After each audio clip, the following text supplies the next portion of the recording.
Hola chicos, bienvenidos. El día de hoy vamos a trabajar el módulo número 11 con el tema cuadriláteros. Bien, vamos a comenzar este tema definiendo lo que es un cuadrilátero. Como bien sabemos, en nuestra vida diaria vamos a encontrar diversos tipos de figuras y los cuadriláteros no son la excepción. Lo encontramos en diferentes objetos que podemos percibir, ya sea en nuestro hogar, en la calle, en cualquier lugar donde estemos. Entonces, ¿qué es un cuadrilátero? Un cuadrilátero básicamente es la figura geométrica plana determinada por la unión de cuatro puntos no colineales mediante segmentos de recta que estos segmentos no se van a intersectar, me dicen. Entonces, básicamente un cuadrilátero es una figura plana, ¿sí? Que tiene cuatro lados. En consecuencia, si tiene cuatro lados, va a tener cuatro ángulos internos, cuatro ángulos externos también. De manera general, los cuadriláteros se clasifican en dos tipos. Tenemos los cuadriláteros convexos y tenemos los cuadriláteros cóncavos o también llamados no convexos. Los cuadriláteros convexos son aquellos en los cuales todos los ángulos internos van a ser menores a 180 grados. Y además, como característica importante, podemos destacar que cuando nosotros trazamos las diagonales en un cuadrilátero convexo, estas diagonales siempre van a estar en la parte interna del cuadrilátero, ¿sí? Ninguna va a escapar fuera del cuadrilátero. Bien, también una forma gráfica de reconocer si un cuadrilátero es convexo es trazando una recta. En cualquier posición que la tracemos, esta recta debe cortar al cuadrilátero a lo mucho en dos puntos, ¿sí? Por ejemplo, acá he trazado un par de rectas, nos podemos dar cuenta. Esta recta lo corta en un solo punto, en el punto A. He trazado otra por acá, la recta PQ, y lo corta en dos puntos, en el punto P y en el punto Q. Y si trata de trazar otra recta más, tratando de que se corten más de dos puntos, pues obviamente no va a ser posible, ¿no? Porque ese cuadrilátero es convexo. Entonces, si el cuadrilátero es convexo, cualquier recta que yo trace debe cortarlo a lo más en dos puntos. Caso contrario, el polígono o el cuadrilátero ya no es convexo. En ese caso se llamará cuadrilátero cóncavo o cuadrilátero no convexo. Tenemos acá en la figura un cuadrilátero cóncavo. ¿Cómo identificamos un cuadrilátero cóncavo? ¿Cuál es la característica principal? Pues básicamente que tiene uno o más ángulos cóncavos, es decir, que midan más de 180 grados. En el gráfico observamos que el ángulo X, Y y Z son ángulos convexos, pero el ángulo W es un ángulo cóncavo, porque obviamente mide más de 180 grados. Entonces, basta que haya un ángulo cóncavo, el cuadrilátero se llama cuadrilátero cóncavo. Las diagonales. Las diagonales en este caso, cuando el cuadrilátero es cóncavo, pueden estar bien en la parte interior o en la parte exterior. Observa la diagonal ML. Esta diagonal está por fuera del cuadrilátero, mientras que la diagonal NR está dentro. ¿De acuerdo? También podemos notar que si aplicamos el método gráfico, para reconocer este tipo de cuadriláteros, nos damos cuenta que la recta trazada va a cortar al cuadrilátero en más de dos puntos. Claro, ustedes miran, profe, por acá yo trazo acá, lo corto en dos puntos. Claro, aquí sí, pero ojo, que la regla es que en cualquier posición que tú la traces, debe cortarlo a lo más en dos puntos para que sea convexo. Pero si ocurre lo contrario, como en este caso, que yo estoy trazando esta recta y lo corta en cuatro puntos, entonces el cuadrilátero es cóncavo, ¿de acuerdo? Bien, chicos, también recordemos una propiedad especial acá o una propiedad general de los cuadriláteros es la suma de sus ángulos internos. En todo cuadrilátero la suma de los ángulos internos va a ser 360 grados. Igual sucede con la suma de ángulos externos. No se olviden, en el tema de polígonos ya lo vimos, cualquier polígono siempre va a tener como suma de ángulos externos 360.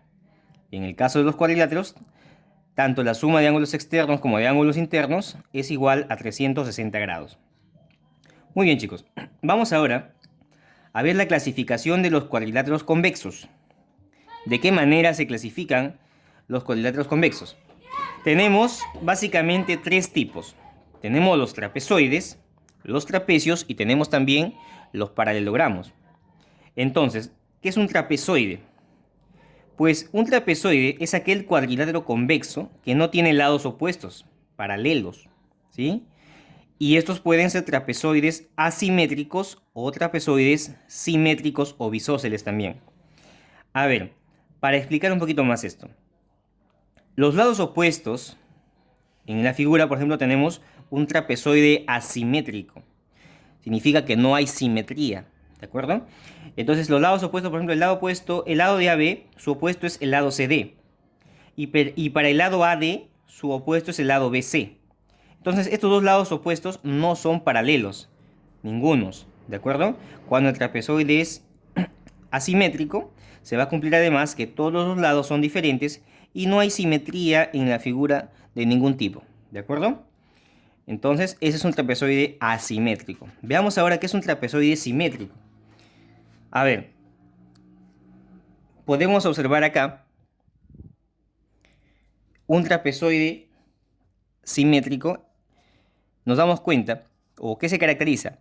Si bien es cierto, sus lados opuestos no son paralelos tampoco, pero cuando trazamos una de las diagonales, en este caso la diagonal BD, ¿sí? Esta recta básicamente va a dividir al cuadrilátero mitad a mitad, teniendo una simetría de los lados correspondientes. Entonces, esta recta o esta diagonal cumple la función de bisectriz de los ángulos respectivos B y D. Además, con la otra diagonal se van a cortar de manera perpendicular. Y los lados correspondientes son iguales. Por acá mide A, por acá también mide A, por acá mide B y por acá también mide B. ¿De acuerdo? Esa es la característica entonces de un trapezoide simétrico. Bien, ahora vamos a hablar de los trapecios. Ya dijimos que los trapezoides no tienen lados paralelos. En el caso de los trapecios, sí van a tener lados paralelos, pero solamente dos lados paralelos. Entonces, dos de sus lados, mira lo que dice la definición, es aquel cuadrilátero convexo que presenta dos lados opuestos paralelos. Los trapecios pueden ser escalenos o isósceles. A ver, chicos. Primero, en ese trapecio tenemos los dos lados opuestos paralelos que serían el lado AD y el lado BC. Estos dos lados van a ser paralelos y los otros dos lados van a ser no paralelos. Ahora, ¿qué característica presenta? En un trapecio podemos a estos dos lados no paralelos se les va a llamar bases. Por ejemplo, el lado AD sería la base mayor, le vamos a anotar con B mayúscula. Y BC sería la base menor con B minúscula. Muy bien, esos son los elementos de un trapecio de manera general. Ahora, la altura. La altura también es un elemento del trapecio. ¿Qué es la altura? La altura va a ser la distancia entre las bases. ¿De acuerdo? No se olviden, cuando hablamos de altura o hablamos de distancia, siempre está asociado a una perpendicular. En este caso, a partir del vértice B, trazamos una perpendicular al punto H que cae sobre la base AD. Este segmento BH sería nuestra altura. Otro elemento importante también en el trapecio es la base media o mediana. La base media o mediana es la unión de los puntos medios de los lados no paralelos del trapecio. En este caso, estos dos lados son los lados no paralelos. Nos damos cuenta que M es punto medio, porque aquí dice que esta longitud es igual que esta longitud.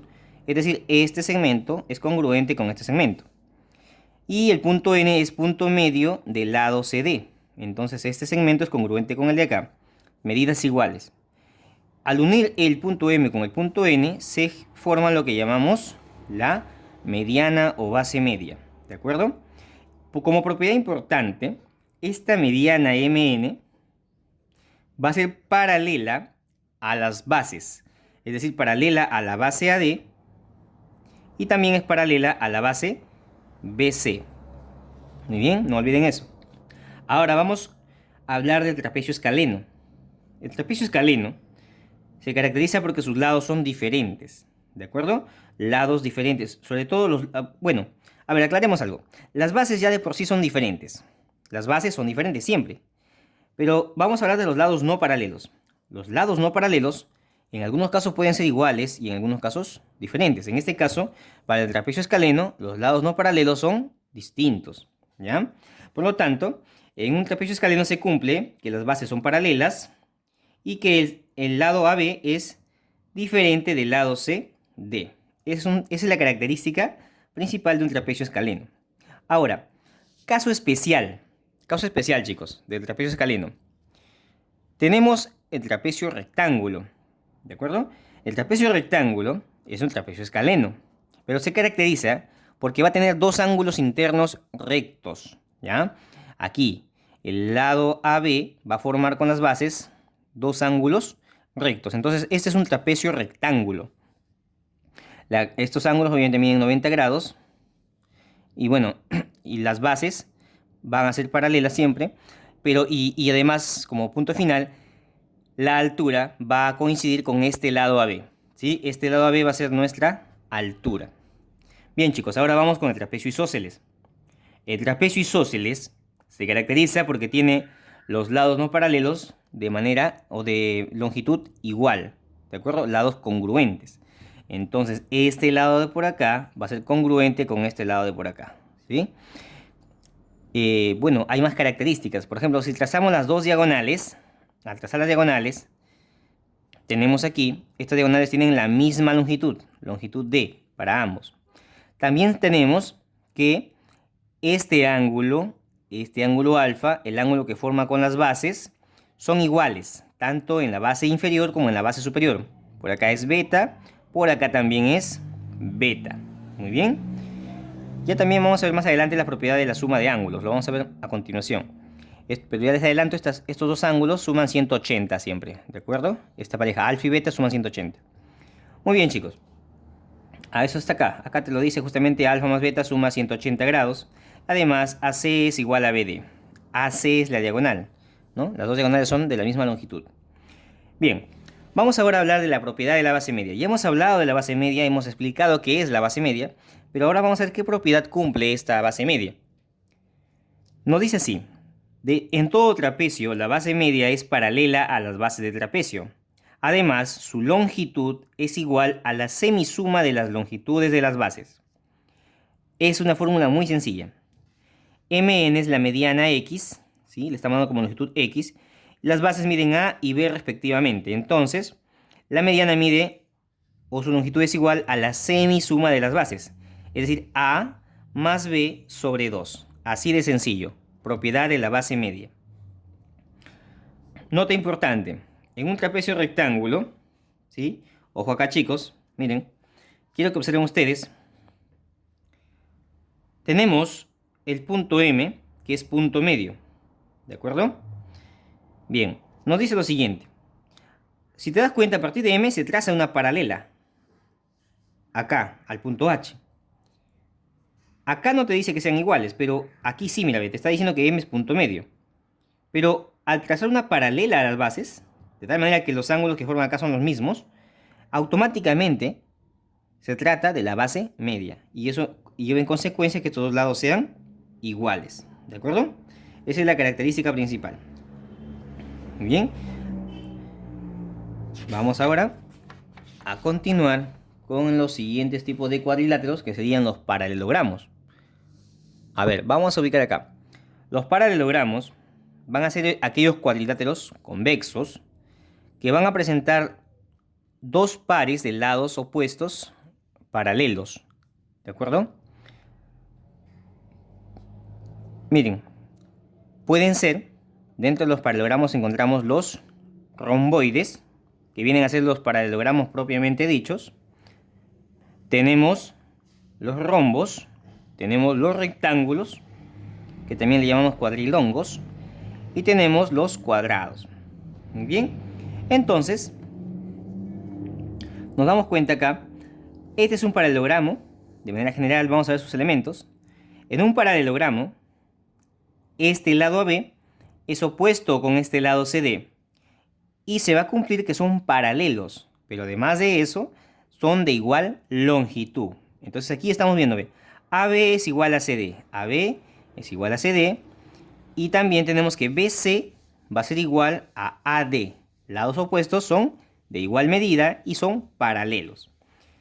También tenemos que la medida del ángulo BAD, es decir, este ángulo de por acá, alfa, es igual a la medida del ángulo BCD, el de acá, este ángulo alfa. En otras palabras, los ángulos opuestos son de igual medida, alfa, alfa.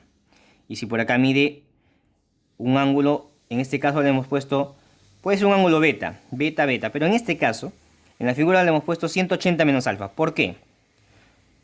Estos dos ángulos, si tú recuerdas el tema de ángulos entre paralelas, acá tienes dos paralelas y acá tienes una secante. Entonces estos dos ángulos van a ser ángulos conjugados, ¿verdad? Ángulos conjugados internos. Y los ángulos conjugados internos van a sumar 180. O también podemos decir así, ¿no? Que el ángulo que está en esta parte es el suplemento de este ángulo. Porque suma 180, ¿no? Entonces, este ángulo sería, si acá es alfa, acá sería 180 menos alfa. Por esa razón hemos puesto 180 menos alfa. Y acá su opuesto también sería 180 menos alfa. De tal manera que estos dos ángulos, si tú lo coges en pareja, ojo acá, dos ángulos consecutivos siempre suman 180. Estos dos ángulos suman 180. Estos dos ángulos de acá también suman 180. Esta pareja de por acá también suma 180. Y esta pareja de por acá también va a sumar 180. Propiedad del paralelogramo. También tenemos como tercera propiedad que AO es igual a OC.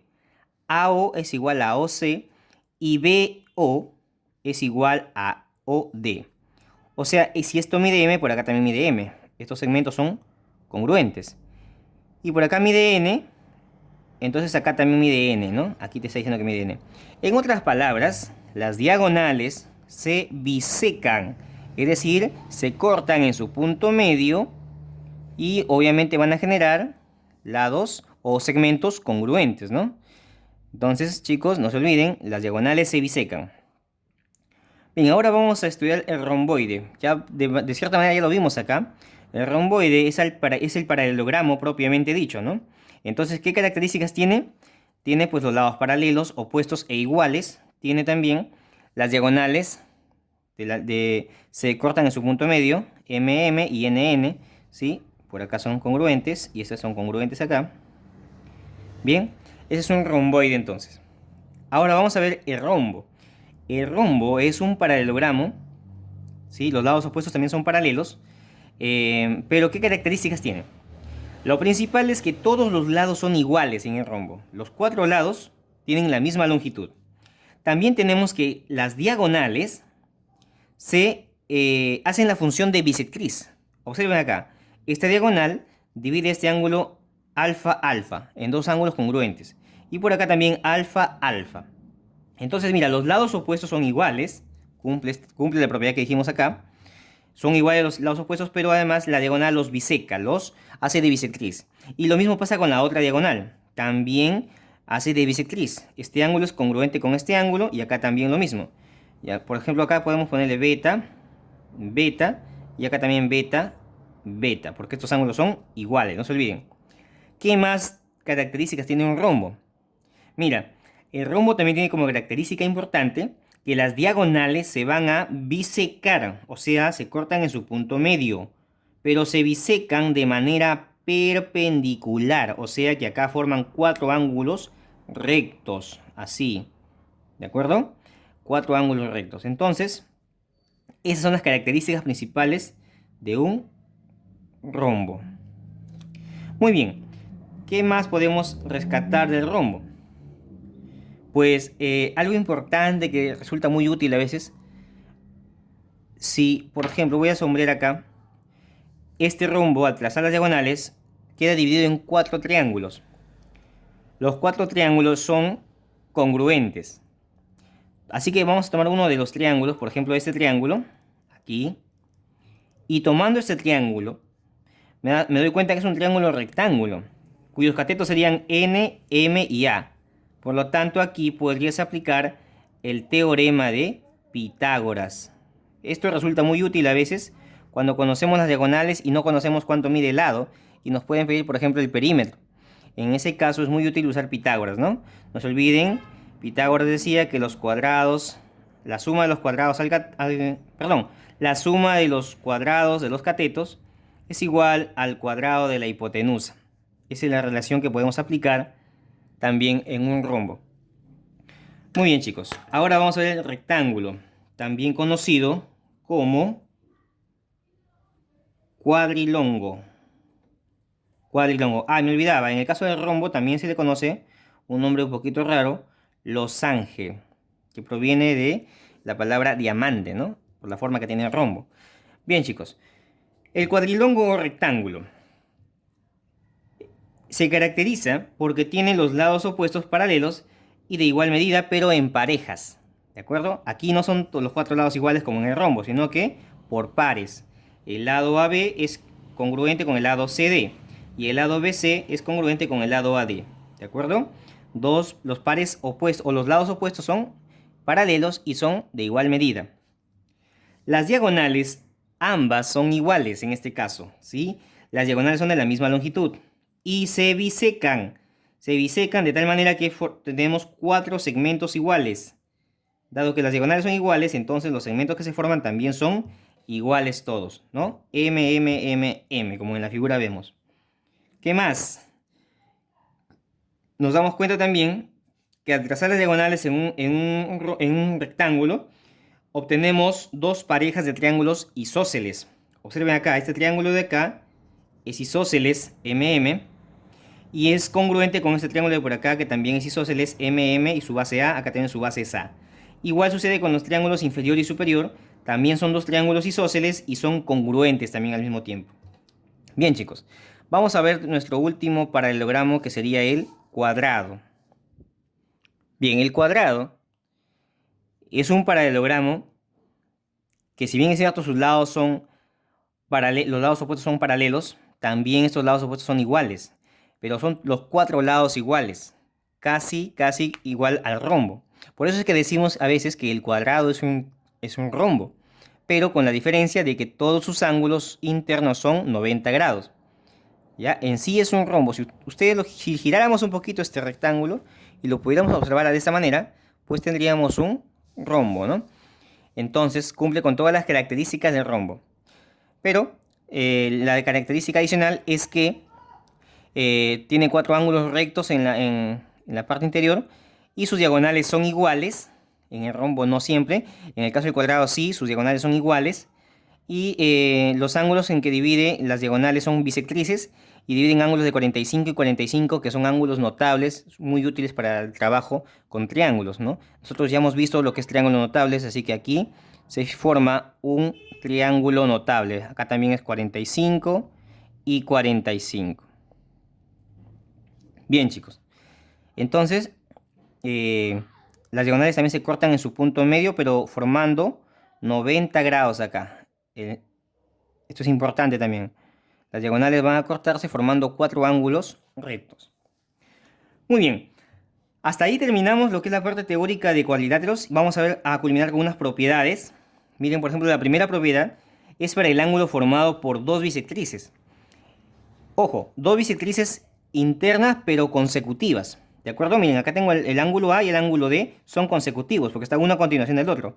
Desde estos dos ángulos consecutivos se trazan dos bisectrices de tal manera que al cortarse van a formar un ángulo X. Este ángulo X me interesa saber cuál es su medida. Entonces, como acá los ángulos involucrados son el ángulo A y el ángulo D, los que no están involucrados son el ángulo B y el ángulo C. Pues en función de estos dos ángulos va a estar la medida del ángulo X. Dice que el ángulo X es igual a la semisuma de estos dos ángulos que están acá, teta y phi. Entonces sería X igual a teta más phi sobre 2. Tenemos la primera propiedad. Segunda propiedad. Ahora, ángulo formado por dos bisectrices no consecutivas. En este caso el ángulo A y el ángulo C no son consecutivas. Trazamos las dos bisectrices y al cortarse, ojo, vamos a enfocarnos en el ángulo más pequeño que formen.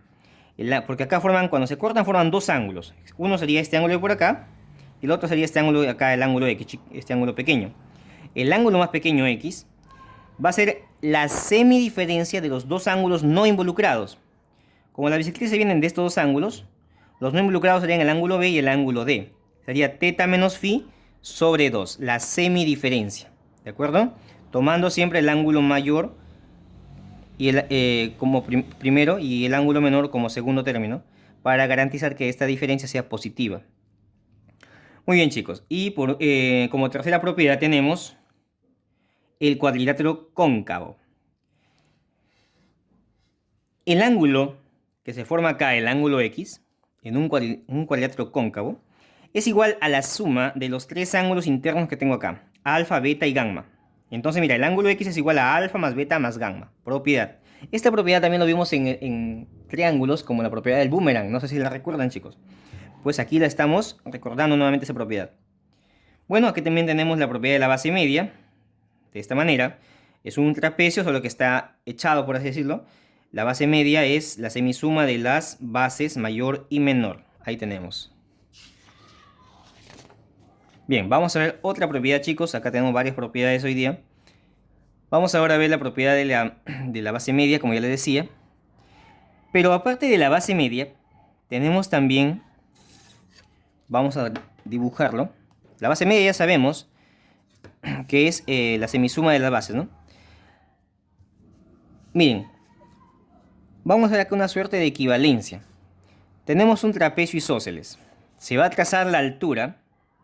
Se traza la altura. Y esta base, la base mayor, queda dividida en dos segmentos. Un segmento X y un segmento Y. El más pequeño es X y el mayor es Y. Este segmento X va a ser igual, dice, a la semidiferencia de las bases del trapecio. Mientras que Y va a ser la semisuma de las bases. Esta sería un equivalente con la base media, Y. ¿Sí? Tiene la misma fórmula. Y X, esto de acá no lo hemos visto. Lo vamos a ver ahora. Aunque lo tenemos acá en la propiedad 7, lo vamos a ver aquí, nos vamos a adelantar un poquito a la propiedad 7. Fíjense, segmento que une los puntos medios de las diagonales de un trapecio. En un trapecio trazamos las dos diagonales, ubicamos los puntos medios de esas dos diagonales, vamos a ponerle P y Q, de esa manera, y este segmento que se une acá, este segmento es el segmento que une los puntos medios de las diagonales. ¿Cuánto mide?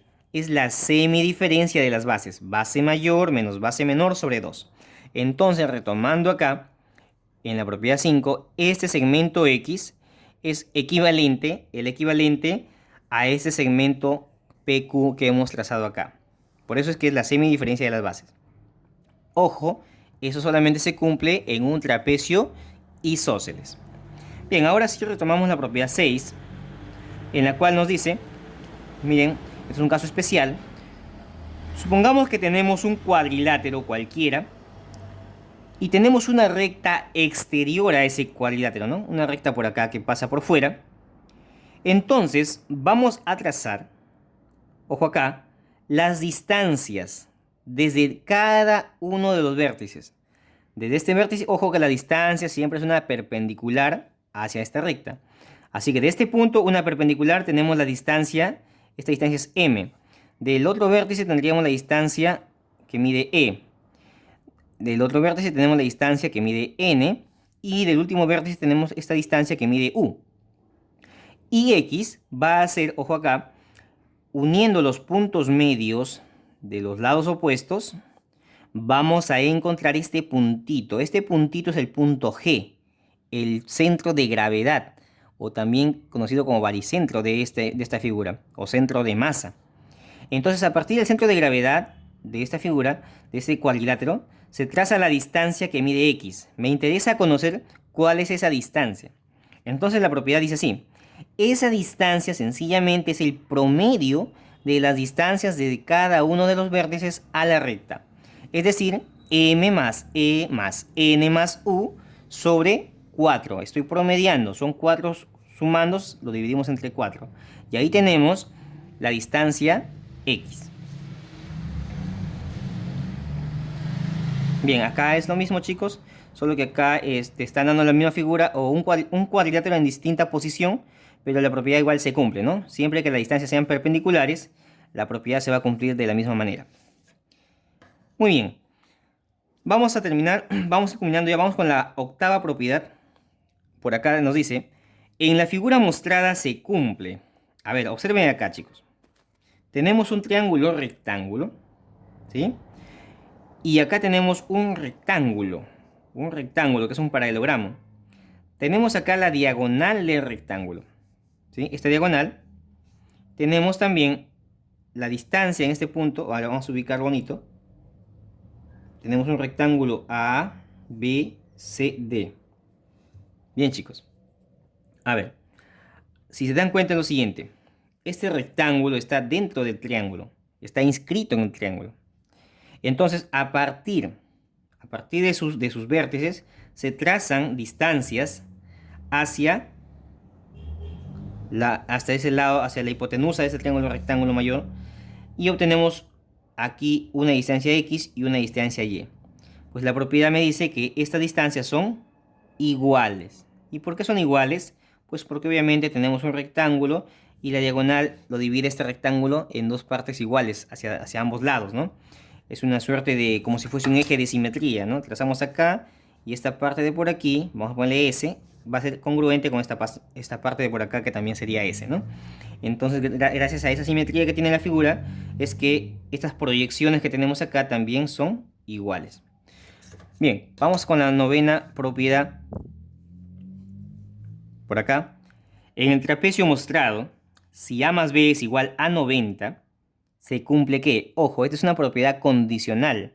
Fíjense acá, chicos, tenemos un trapecio y tenemos los ángulos de la base. Si los ángulos de la base son complementarios, o sea, suman 90 grados, entonces se va a cumplir lo siguiente, mira. A partir de 1, los puntos medios de las bases, ¿sí? De la base menor y de la base mayor 1, y voy a tener un segmento X. Entonces ese segmento X va a ser igual a la semidiferencia de las bases. M menos N sobre 2. Base mayor menos base menor sobre 2. Básicamente la propiedad muy similar a lo que dijimos en la propiedad 7, ¿no? Es un equivalente, si te das cuenta, matemáticamente, al segmento que une los puntos medios de las diagonales. Pero ojo, no te olvides que esta es una propiedad condicional, solamente se va a cumplir cuando los ángulos de la base sumen 90 grados. Muy bien. Vamos acá a una propiedad más. En el paralelogramo se cumple ¿qué? Fíjense acá. Esta propiedad básicamente es una extensión o una consecuencia de la propiedad que hemos visto acá, que es más general, ¿sí? Tenemos aquí un paralelogramo y tenemos las distancias respectivas hacia una recta que está por fuera. Las distancias son A, X, Y y B. ¿Qué se cumple? Pues básicamente se cumple, dice que la distancia A más la distancia B, la distancia de los extremos, es igual a la distancia de los medios, ¿no? A más B es igual a